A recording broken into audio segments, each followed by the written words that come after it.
So I still remember about a year and a half ago or so, I went into my doctor's office for a routine physical, and I really liked my doctor a lot. And I filled out the form honestly. When, they ask for the medical history, they ask if you're using any type of medicine or supplements or drugs or plant medicine or whatever. I filled it out honestly. I said that I am microdosing psilocybin.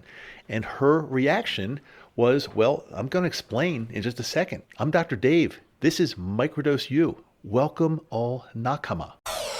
You're listening to Microdose U Radio on the world's famous KMDU FM Salt Lake City. Watch this. Hey there, welcome back. I am Dr. Dave. This is Microdose U, and welcome to all nakama. And if you're new to me, you probably don't know this yet, but nakama is a Japanese word meaning tribe. A bunch of people that are all kind of have a common interest. We fit together. We are looking out for each other, and we're like a family and a tribe and more. And that's why I call you nakama these days. So welcome. I appreciate you being here. I want to get right into this story. So yeah, when I'm going to the doctor, I'm always honest. I don't try to hide anything, because the more information your doctor has, the more accurate your treatment is going to be, and diagnoses and things like that. So when I filled out my intake form, and I had seen this doctor before, she's my regular doctor, but this time it was a little while after I had started microdosing. And the form, and it says, do you use marijuana? Do you use any psychedelics? Do you use, those? I'm very honest about that. And yes, I use cannabis, and I do microdose magic mushrooms, psilocybin. And when she saw my answers on the form, she had a very serious look on her face, and she was speaking to me. She said, Dave, you should not be using psilocybin, and you should not be using cannabis either. And I said, well, doctor, tell me why. Tell me the reason why I should not be using magic mushrooms. And by the way, doctor, I'm only microdosing them, generally microdosing them. And her answer was a little bit weird. It was a little bit crazy. She said, well, because they're psychedelics. And my response back to her was, yes, that's very true, but tell me why I should not be using them. And she didn't really have a good answer other than they could become a gateway drug to using other things. And at that point, she is a wonderful doctor, and she knows a lot about medicine, and she knows a lot about the heart and all the stuff that doctors need to know about. She's really good. However, I will say she's not very well informed about microdosing magic mushrooms. So I was very clear with her, and I told her why I'm doing it and how it's helped me change my life so far. And I told her I'm going to continue doing it. So, I hope you're okay with that, because I'm going to be doing it anyway. And she pretty much said, okay, well, just be careful. Those were her words. So I mean, if I would have listened to her, if I would have just been like a regular patient that can't think for himself or herself, and if I would have just said, okay, you're right, I'm not going to use them because they're psychedelics, then I don't really know where I'd be right now. I'd probably be back with conventional therapy, like talk therapy for mental health issues, and probably be on some type of pharmaceutical like Lexapro. And that's like the last thing I want to be doing. I've proven already over 3 years that microdosing psychedelics, in particular magic mushrooms, have totally changed my life for the better. I mean, I cannot even imagine things being better right now than they are, but they probably will get better, I hope, because the timeline has been going like that. Like ever since I started about 3 years ago, the graph has just been going up, up, up without any downs at all. Now, I did tell you, I did this 3-part series. If you haven't heard this yet, go back and listen to it, please. It's a very short time ago, my 3 years of microdosing, and I broke them down into 3 separate episodes, 3 different years. And the first year we worked on, or I should say the mushrooms worked on my mental health issues. The second year, more spirituality, kindness, understanding the universe, and things like that. And the third year was my physical health. Anything that was ailing me, anything, aches or pains, or blood pressure, anything like that, sleep, it all goes together. And it's been just a godsend. It's been unbelievable for the 3 years. And I'm just hoping and believing that it's going to continue to get better and better. We are human beings. Life is unpredictable. And I do realize that things can happen that are unexpected. And there's no guarantee in life for anybody. No matter what, there's no guarantee. So I'm not going to be here on this podcast saying to you, I'm going to live to 105 years old and everything's going to be perfect and I'm never going to be sick and never have any kind of issues. No, we don't know. All I can tell you, though, is that over the past 3 years of microdosing magic mushrooms, things have been progressively getting better and better and better, and actually without any end in sight. I want to go back to the doctor thing because I want to be clear on this. I love doctors. I respect doctors. I am a doctor. I'm a retired dentist. So yeah, I'm in and was in the medical profession, and we should be respected. However, when somebody starts to believe that doctors know everything and you have to listen to the doctor, and if they don't, and if they tell you something, you have to do that, that's when we can get into trouble. Doctors don't know everything. I think especially these days with the internet and all of the information that we're privy to, we need to be our own stewards and our kind of our own, quote, in air quotes, doctors, because, if we're not doctors, we're not doctors, but we can still learn and we can still understand things that maybe 20 years ago was more difficult just because the information wasn't as readily available. But if I have a question about heart disease or a question about blood sugar or anything, I can just go on YouTube now, and I'm not talking about just listening to some wacko, somebody in their basement who doesn't know anything talking about this and conspiracy things and stuff like that. I'm talking about getting opinions and getting information from very well-respected, knowledgeable people from all over the world. So we've got so much information at our fingertips these days. Why not use it? And why not open our minds and realize that doctors are not the only people that know everything? And I say that tongue-in-cheek because they don't know everything. I don't know everything. I'm a doctor. I admit I don't know even close to everything. However, I do know where to get information from. It's really interesting. I have a friend who was recently diagnosed with obstructive sleep apnea, and he was given a CPAP like pretty much most people with obstructive sleep apnea get, and pretty much said, okay, go use it and hope for the best.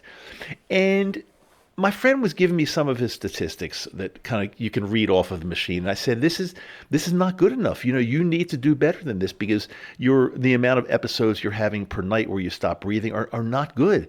And I suggested that he go on a forum that I was very active on when I first got my CPAP. And that's how I really figured out this whole answer to sleep apnea and how to tweak my CPAP and really get it working right. And so I've got basically almost no episodes per night. And when I say episode, I mean episode is when you stop breathing for a 10-second period or more. And, people with sleep apnea can have, 30, 40, 50, 60 episodes per hour. And that's really, really dangerous. So I suggested that he go on this forum that I learned a tremendous amount from. And there's some extremely knowledgeable people on this forum. Now, are they doctors? No, I think most of them are not. But they're people that have dedicated years and years and years to studying the graphs and the stats that come off of a CPAP machine. And it's quite intense and quite detailed for sure. And a lot of these people taught me a tremendous amount. And I didn't question their credentials. I listened and I kind of looked at my own graphs and charts and started figuring things out on my own as well. So when I suggested to my friend that he should really check out this forum, and I think these people can really help him out, his first answer to me was, well, these are not doctors. I can't learn anything from them. I'm going to trust my respiratory therapist because she's the one that gave this to me and she must know everything. And although I understand his point of view, that thinking to me is really dangerous. Because what I have found out in the world of obstructive sleep apnea, or actually any type of sleep apnea, whether it's obstructive or central or any type of sleep apnea, that the doctors that are prescribing these CPAP machines and even the therapists, the respiratory therapists and the ENT docs and the pulmonologists, as brilliant as they may be, and I'm not doubting that, they don't necessarily know everything, or sometimes they don't even know a lot about sleep apnea. I found this out firsthand. So I took the bull by the horn and I tried to learn as much as I possibly could. And granted, yeah, a lot of it was through these forums that I used to hang out on the internet and talk to a lot of really knowledgeable people that were not necessarily MDs, but people that really studied this stuff and understood it arguably more than most physicians would. But my friend's answer to me is, no, I'm not going to do that. These people, what do these people know? They don't have credentials. I'm just going to believe what my respiratory therapist says. And the only thing I can say to him, okay, maybe you'll be fine. I hope you're going to be all right. But that's not what I would do. And I just left it at that. If somebody's not ready to learn, you don't want to put pressure on them and talk them into things because they're just not ready. They don't understand yet. I used to follow this woman that sounds kind of bad. I didn't really follow her, but I was friendly with this woman when I was back in Maryland who was kind of like a quasi well-known person in Maryland in the nutrition and vegan community, and I'm no longer vegan these days, but back then I was vegan for quite a number of years, and I really did. I used to believe in that. I'm not so much into being a vegan these days because I think you do lose a lot of nutrition so when you're only limiting yourself to eating only plants. But that's a different story for a different time. That's not that important. But what I was going to say to you is this so-called expert and somebody that a lot of people followed was, in my mind, crazy. I mean, every time I would tell her like what I'm eating, she would always pick it apart and tell me that, no, you can't eat that, and you can't eat that. And when you start to hang around people that are like quote, like gurus and cult leaders, that type of a person, when you hang around somebody like that, and everything that you do is wrong and you have to do something 100% their way, that's another problem. Because if you start following somebody and they're just leading you and they're telling you what to do, and if you don't do it their way, you might as well not even be hanging with them. That's also very dangerous, because there's not one person that knows everything. And I mean, you can't do every single thing somebody's way unless you want to be brainwashed in their cult. And if you want to do that, that's okay, but that's very, very, very dangerous. I mean, there's some people like that in the psilocybin community, and unless you're doing something exactly the way they say, they pretty much say, "Oh, you don't know what you're talking about." And that kind of thinking is extremely dangerous. So what I want you to do is just take a step back and think about what you're doing and think about what you're learning. Immerse yourself in as much knowledge as you can. I don't expect you to listen to me and do every single thing that I say, because again, I would become your cult leader and that would be dangerous. However, I'm not really a cult leader because I'm not the type of person that says to you, you better do it my way or it's not going to work. You've never heard me say that, and you never will. There are many ways to do things, and my way is not the only way. But what I can tell you is that the way I've been using psilocybin and magic mushrooms and microdosing for over the past 3 years has absolutely worked wonders for me. And I don't see any reason why it wouldn't work for you. Now, yeah, there are other ways to do it. Some people say, well, the only way to make this work is to do a macrodose, a large dose, a heroic dose. I totally disagree with that. And one of the reasons I disagree with it is because I've proven myself that that's not true. There are other ways to do it. And I also have met a lot of people that have macrodosed a lot. And guess what? They're not fixed. I can absolutely guarantee you, I know them. I know them personally. And they've got some pretty big issues. That doesn't mean that macrodosing doesn't work. It doesn't mean that that's not the right way to go to help your mental health issues. It does mean, though, it's not the only answer. And it does mean that it doesn't always work because, again, I've proven that because some of these people, you just wouldn't believe, they claim to be spiritual. They claim to be enlightened. They claim to be all types of things. They can claim that all they want. They're not. They're absolutely not. So again, be very careful who you listen to.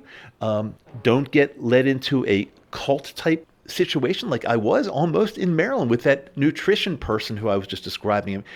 Really, like I would get a new water bottle. I would get one of those expensive water bottles from the store, and because I don't like to use plastic. I don't like to throw away plastic bottles. I don't even like, if we can do without plastic, that's better. And I got this nice bottle that I was really proud of. And she took one look at it and said, nope, you can't use that. That's going to cause cancer or something like that. Every single thing that I did was going to make me sick, cause cancer, kill me, or something like that. I'm sorry. I just cannot hang around people like that. I just don't do it. Let's hang around with open-minded people, learn from as many people as you can, but be careful. And remember, as much as I respect doctors, they don't know everything. They just don't. So I hope this helps you. I hope at the very least it just gets you thinking about, what people say, how much credence to put into people's opinions and people that think they know everything, people that have the facts, doctors, anybody in the medical profession, people online. Just take in as much knowledge as you possibly can. Do your research. Use your brain. You're blessed with a brain. You can think a lot of these things out on your own. You don't have to just do what somebody tells you to do. You can figure things out on your own as well. That's what I do basically every single day. And I'm here to help you because the things that I spend a lot of my time with and thinking things out and working things out and experimenting even on my own self, I'm happy to report back to you. That's what this podcast is all about. It's not medical advice. I'm very clear on that. I never tell you this is medical advice and you need to do this. What I do tell you though, it's not medical advice. I'm sharing my story. I'm sharing basically my life story with you, and you can take bits and pieces and use them as needed. Always check with a healthcare professional. And also, to be safe, please do not use magic mushrooms in an area where it's just not legal. Please be safe, and please go use your magic mushrooms in an area where they're legalized or decriminalized or similar, something like that. I want to see you safe. I want to see you feel better. I want to see you well. I want to see you living your best possible life ever. And I truly believe that every single person in our nakama will be able to do this. I honestly do believe this. Remember, in every episode, I've got show notes with some very important links to our private Facebook group. And by the way, if you get into our private Facebook group, it's going to ask you for a passcode, a passphrase. It's simply free pass. That'll get you in. I've got linked to my email address and my email newsletter that we send out a few times a month. It's really good, informative. Anytime something very important comes up, like we just finished a webinar the other day, and it was incredible. We had great attendance, and we're going to try to be doing one webinar per month. So please check that as well. What else do we have? Just some other really important links there. I try to keep things really simple for you guys. I don't want to overburden you, but I want to give you the information that you want. So I really appreciate you supporting this podcast. I got a brand new episode that comes out with brand new material every single Wednesday and every single Friday. It's all free. I don't charge for anything. If you do feel that you need some extra help in there and you want to work one-on-one with our one-on-one program, you're more than welcome to ask me for more information about that. I really feel that the people that want to do that will find it and they will get into the program. And the people that it's not for everybody. But if you're the type that really wants to work one-on-one and really get this thing going into high gear, then you're more than welcome to look into our program and work with us on that. But there's no obligation. You don't have to. You can just listen to the podcast every week and you'll get a ton of information that way for sure. So I just want to thank you again for being here. If you're brand new, if you have not subscribed yet, press that subscribe button. And I always appreciate ratings and reviews on whatever podcast platform you're listening to. If you go into Apple, just even if you don't have Apple, but if you just go into the Apple podcast section and give me a review, that really helps a lot, because I don't think the other platforms allow reviews. They just all allow ratings, and ratings help a lot. So I'm appreciative for any single thing you can do. Hopefully you think it's a 5-star show, and if you do, you can give me a 5-star rating. That means the world to me, Nakama. I really do appreciate it. So I am Dr. Dave. Oh, I'm out of breath. It was a great I think it was a good episode because it was just down and dirty and real, and I just want to share my feelings with you guys, and I want you to do the right thing. So I am Dr. Dave. It's Microdose U, and yes, I do love you. I'll see you next time.